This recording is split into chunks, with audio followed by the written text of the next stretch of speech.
Sa isang banda, nakatulong ka na sa iyong kapwa, masama ka pa. At kung ipaliwanag mo naman ang pangyayari, hindi ko naman maintindihan. Pero dapat sabihin mo ang tunay na pangyayari. At narito po yung ating kwento na pinadala po ni Daniel ng Palawan. Dear Kuya Bruce Lee, sumulat po ako sa inyo dahil meron po akong suliranin. Isa po akong sundalo at naka-assign po dito sa Palawan.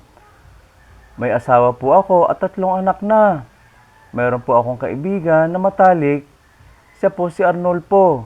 May anak na po siya, si Maribel, pero wala po siyang asawa.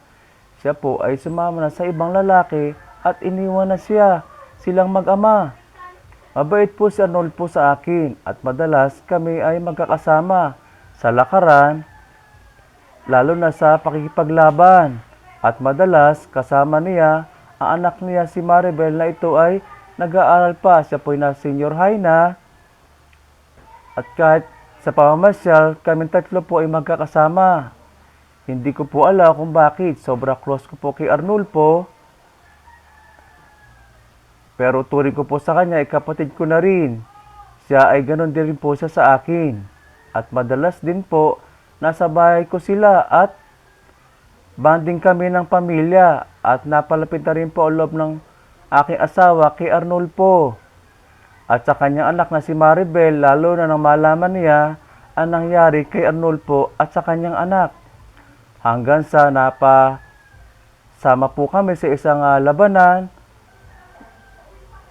ng masamang grupo, napalabang po kami. At si Arnolfo po ay sinawing palad na natamaan ng bala at ito po ay kanyang ikinasawi.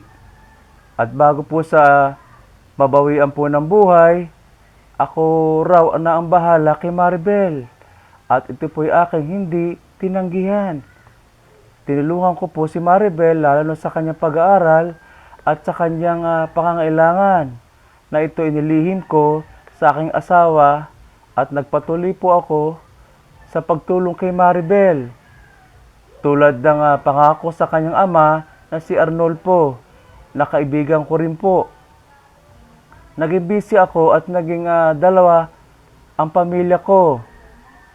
Nahihirapan po ako dahil nahati po ang oras ko sa aking pamilya at kay Maribel na kailangan ko rin itong gabayan. At napansin din ng asawa ko na ang aking sweldo ay nababawasan. Ang pera na ibinibigay ko sa kanya, sa asawa ko, may mga oras na wala din ako sa bahay namin. Kuya Bruce Lee, payuhan mo po ako kung ano dapat yung gawin. Kailangan po ba itong sabihin sa aking asawa o hindi? Gumagalang, Daniel. Alam mo Daniel, mas maganda talaga sabihin mo yung talagang tunay nangyari. Alam mo, yung asawa mo, maintindihan ka niyan. Maganda yung magsalita ka ng totoo kasi tandaan mo, asawa mo yan. Dapat alam niya talaga kung anong nangyayari sa'yo. At saka yung pagtulong mo sa anak ni Arnolfo na si Maribel.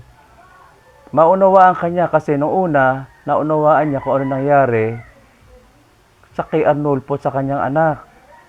Mas maganda talaga magtapat ka ng totoo para magkaroon kayo ng pagkakaunawaan ng asawa mo.